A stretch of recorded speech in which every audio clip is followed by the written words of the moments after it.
Top 3 coisas que não vão te aprovar em concursos públicos. E eu sei que provavelmente para as 3 coisas que eu vou falar aqui, vai ter gente para me contrariar, na verdade, talvez até o senso comum me contrarie, porque a gente vê muitas pessoas falando dessas funções, dessas coisas para te ajudar no estudo, e eu até acredito que elas podem te ajudar, mas existem alguns poréns nessa história, que é o que eu quero conversar com você hoje. Para começar, eu gostaria de te falar que não vai te aprovar em concurso usar o Notion. Não que você usar ele vai te reprovar, e não que ele não possa te ajudar. Mas, como eu estou acostumado a consumir conteúdo sobre concurso público, sobre estudo, enfim, sobre rendimento, esse tipo de coisa, a gente vê muito conteúdo na internet e alguns desses conteúdos eu acho que acabam direcionando as pessoas para o lugar errado. Novamente, não é que o Notion não possa te ajudar, pelo contrário, tudo o que te direcionar para a organização pode te ajudar, mas existe uma armadilha na organização. Existe uma armadilha quando você aumenta a complexidade da organização que você tem que fazer para conseguir realizar uma tarefa. O que eu quero dizer com isso? Às vezes, quando a gente está em um processo de consolidação de um hábito, a gente está absorvendo aquele hábito, alimentando ele, enfim, criando forças para que aquilo se torne permanente ou algo perto disso, a gente não pode aumentar a complexidade do que a gente precisa fazer. Então, às vezes a pessoa começa a estudar, aí ela vê lá, organize seus estudos com o Notion, organize a sua rotina com o Notion. E a pessoa abre lá e vê o cara configurando o Notion. Cara, é difícil configurar o Notion.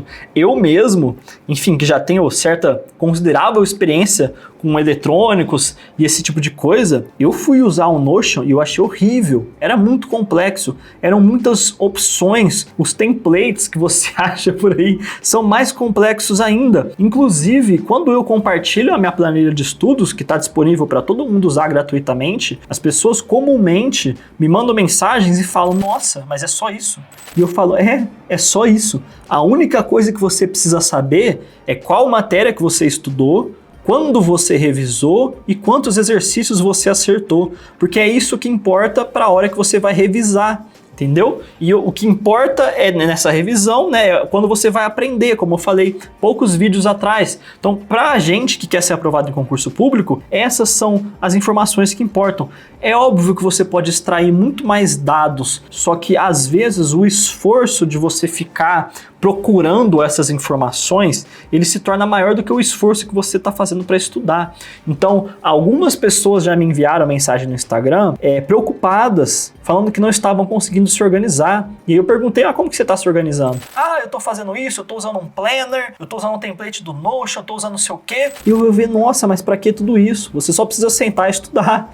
Óbvio que você precisa se organizar. Organização é positiva, inclusive eu sou um defensor da organização, porque eu era um cara muito desorganizado. O problema é que às vezes as pessoas se enfiam num looping de achar que você vai ser aprovado por meio da organização. E não é. Você vai ser aprovado por meio dos estudos. A organização é uma forma de você otimizar o seu resultado. Você pode usar o Notion, você pode usar, enfim, um planner, qualquer coisa que você queira usar. O que você não pode é cair na armadilha de achar que você tem que aplicar muita energia mental nisso e que isso vai ser responsável pela sua aprovação, porque não vai. E digo mais, é uma forma muito fácil do ser humano de procrastinar, aumentar a dificuldade de fazer algo e depois não fazer porque tá difícil. Então, se você tá tentando começar a treinar, não vai inventar de treinar na academia que é longe da sua casa. Não vai inventar de treinar na academia que você tem que ficar procurando vaga para estacionar, ou que tem pouco aparelho, você tem que ficar esperando. Você tem que fazer o mais fácil possível, entendeu? Para você realmente criar ritmo de fazer o que você quer fazer. Nesse sentido, entra o que eu tô falando. Cara, às vezes você fazer um sistema super complexo de controle de estudos não vai ser positivo para você e não é isso que vai ser responsável pela sua aprovação em concurso público. A segunda coisa que não vai te aprovar em concurso público, e prepare-se para discordar de mim, é a inteligência artificial. Cara, eu acho a inteligência artificial uma coisa muito positiva. Pelo menos até o momento, né? A gente não sabe se vai acontecer alguma coisa estranha no futuro, mas até o momento é muito positivo. Por quê? Muitas vezes a inteligência artificial, ela faz o trabalho de um estagiário. Ela faz aquele trabalho mais grosso, aquele trabalho mais volumoso, que não necessita de muito esforço intelectual. Apesar de, obviamente, a inteligência artificial ser muito inteligente, ela é muito boa para fazer tarefas repetitivas. Então dá para você usar a inteligência artificial para organizar seus estudos.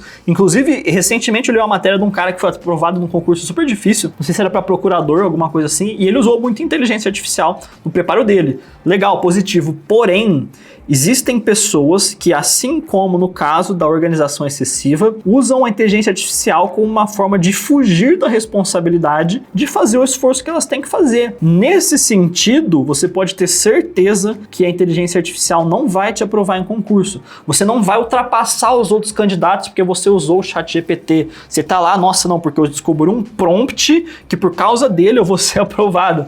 Eu lembro da primeira vez que eu descobri o Anki com os flashcards. Eu comecei a usar o Anki e eu falei, cara, isso aqui é genial demais. Isso aqui é bom demais pra ser verdade. Tipo, não é possível, vai todo mundo começar a usar esse programa e a nota de corte de todos os concursos vai passar de 90%, vai ser impossível ser aprovado, porque ele facilita muito o processo.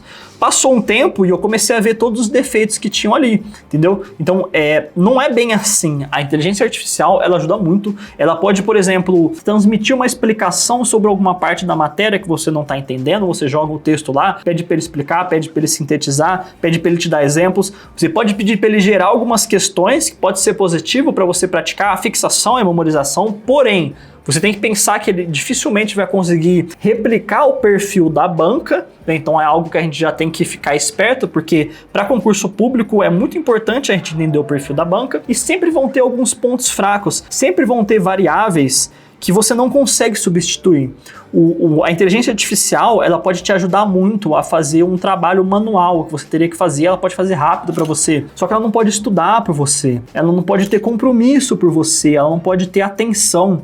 A gente memoriza por atenção, muitas vezes por motivação. Quando a gente está motivado a fazer alguma coisa, a gente consegue ter mais atenção para realizar aquela tarefa. Com mais atenção, a gente memoriza mais. Então, isso são variáveis fundamentais do processo de aprendizado que nada tem a ver com a inteligência artificial. Você pode usar a inteligência artificial para fazer resumo, para te dar uma explicação, para fazer exercícios, esse tipo de coisa que pode sim ser muito positivo, pode te economizar tempo, inclusive, porém, não vai ser a inteligência artificial a responsável pela sua aprovação. E é muito importante que a gente entenda isso. Não porque a gente vá mal intencionado para o uso das IAs, mas porque a gente tem que entender como que realmente funciona.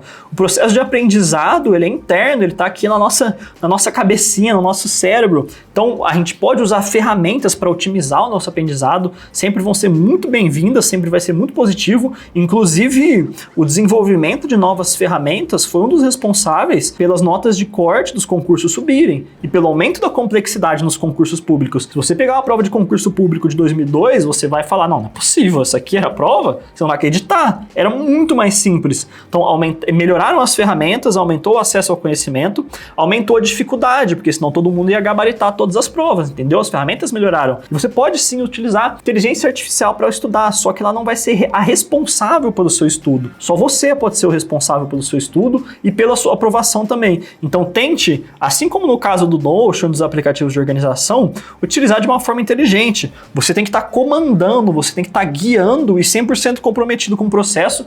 O que aparecer de ferramenta que você puder usar para te ajudar, ótimo, só que sempre com a consciência. Você não pode transmitir para a ferramenta a responsabilidade de trazer o resultado. Por último, nós temos o top 3, coisas que não vão te aprovar em concurso, e essa eu vejo muito que é o lettering, é escrever com aquelas letrinhas bonitinhas quando você está fazendo um resumo. Mas Felipe, qual que é o problema do lettering?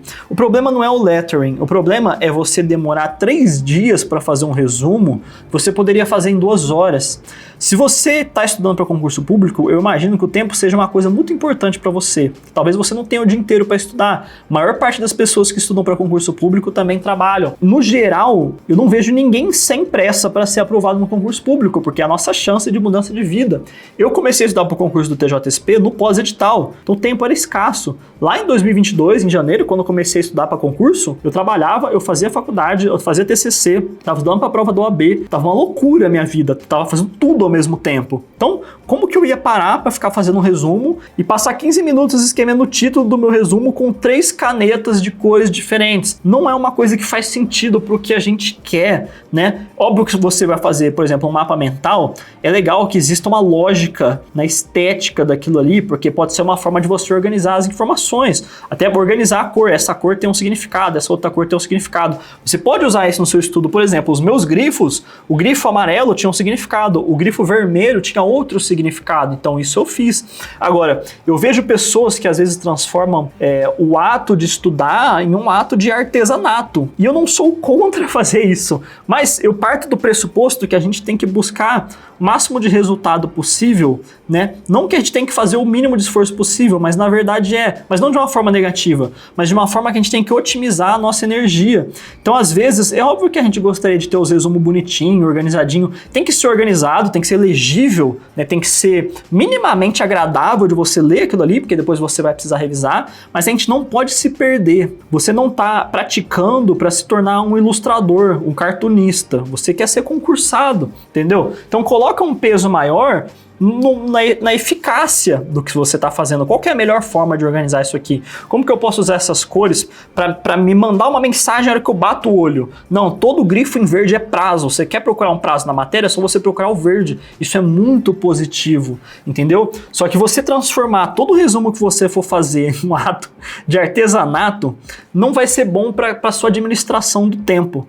Entendeu? E cara, é muito fácil a gente demorar muito tempo para fazer um resumo, e essa não é a intenção do resumo, porque depois às vezes você vai revisar aquele resumo e ele tá gigante, e ele tá muito complexo, e às vezes, eu não queria usar esse termo, mas acaba sendo uma perda de tempo, porque a gente investe muito tempo na estética de uma coisa, e a estética não necessariamente vai ter relação com o quanto a gente está retendo aquela informação. Então eu juntei nesse vídeo aqui 3 coisas que são coisas que bastante pessoas fazem e que não necessariamente são negativas, e que eu não estou falando que é errado fazer, que você não pode fazer, que é um absurdo fazer, nada disso. Isso aqui, inclusive, é 100% apenas a minha opinião. Você pode discordar de tudo que eu falei e tá tudo bem, não tem problema nenhum. Eu não acho que minha opinião é melhor que a de ninguém. Eu só queria transmitir para vocês a percepção de alguém que já foi aprovado em 3 concursos, de que algumas coisas, às vezes, são meio que, entre muitas aspas, armadilhas que a gente começa a dar muita atenção para fatores externos e nos esquecemos do principal, que é sentar a bunda na cadeira e estudar. Então, às vezes, a gente precisa de um chamado,